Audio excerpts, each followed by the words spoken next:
muscles to survive the winter. Thank you for paying my bills tonight. These lands were once primarily occupied by our Osage Nation. Now, there are 62 local springs. Each spring has a unique magical or medicinal healing property. The Osage was a peaceful tribe. They would let other tribes have access to the healing spring waters, including ones they were at war with. Just drop your weapons on the ground. Don't fight anyone. Stay peaceful.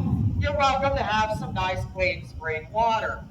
Legend goes a Sioux chief had a daughter who was blind. He used water from our healing basin to flush out his daughter's eyes. Story goes she was able to see within a few days.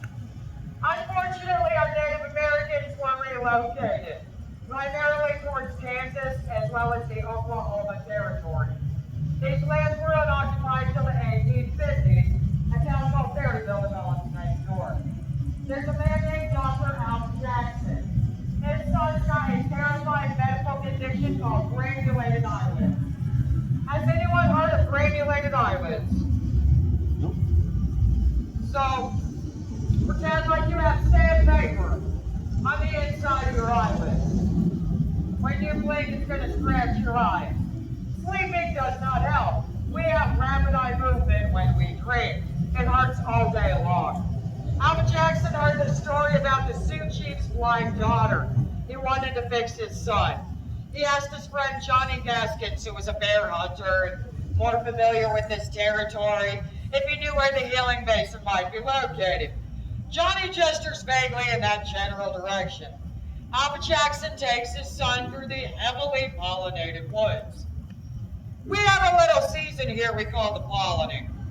All of the trees start snowing this neon yellow powder, and the dust covers everything outside. When they made it here, his eyes were very crusted over and very inflamed. They come across this giant bowl carved into limestone. It has crystal clear water running through it. He feels like that might help out his son, so he starts splashing out his eyes. 3 days later, the condition was completely cured. This is due to a bit of a hygienic issue. We take baths and showers on a frequent and regular basis, right? You guys more than me. I'm a grunge rock singing hippie. I work outside. I live in an art community, but I smell a little better than our ancestors 170 years ago. One is a brand new technology. If you get granulated eyelids nowadays, the first thing they do is give you eye wash, purified water to rinse the debris out of your eyes. You ever get like the eyelashes or the mascara, the glitters, the little bugs flying in your eyes?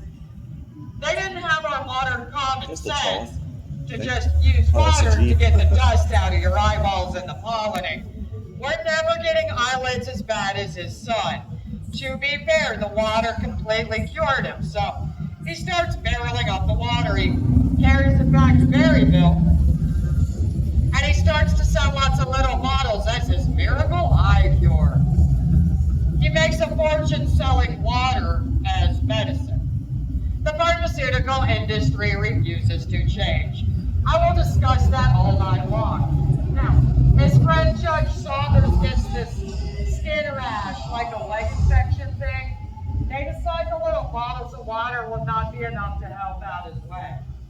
So Judge Saunders begged him to lead him to the basin.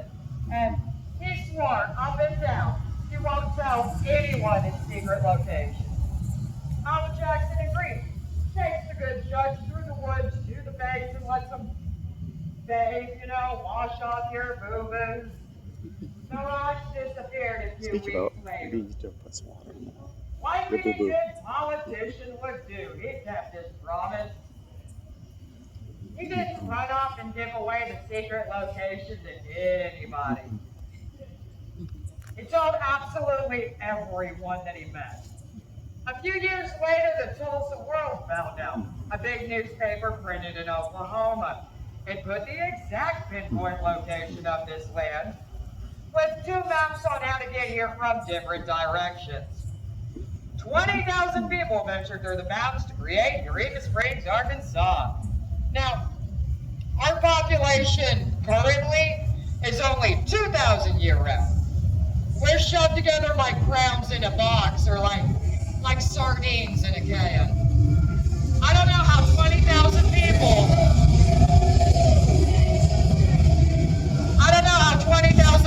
navigated here through the mountains before there are roads. There's no roads, there's no infrastructure, there's no plumbing for them to take a shower. The smell is a scary story. I will leave that one in the past. 20,000 people build civilization by destroying the surrounding nature. You see these pretty trees behind me? These are brand new baby trees. We're in a new growth forest. The founders of the town had to clear the woods. You have to build your homes and your businesses, heat your home in the winter when it's cold, cook your food. No electricity back then. Well, by the time the last tree gets cut down, there's no root system left with which to retain all the sedimented dirt inside the mountain. The next time it rains, and it does, it sets off a series of completely man-made and catastrophic mudslides. We accumulated between 4 and 6 feet of mud everywhere downtown. This is still called Mud Street, like the Mud Street Cafe. I will discuss how we solved that problem later on mid-tour. That's just some history you need to know so my other stories make sense for you guys to see. Let's try.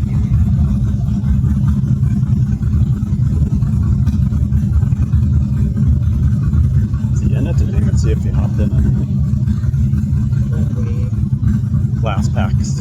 Alright, we are next to the courthouse because our most recent ghost tale.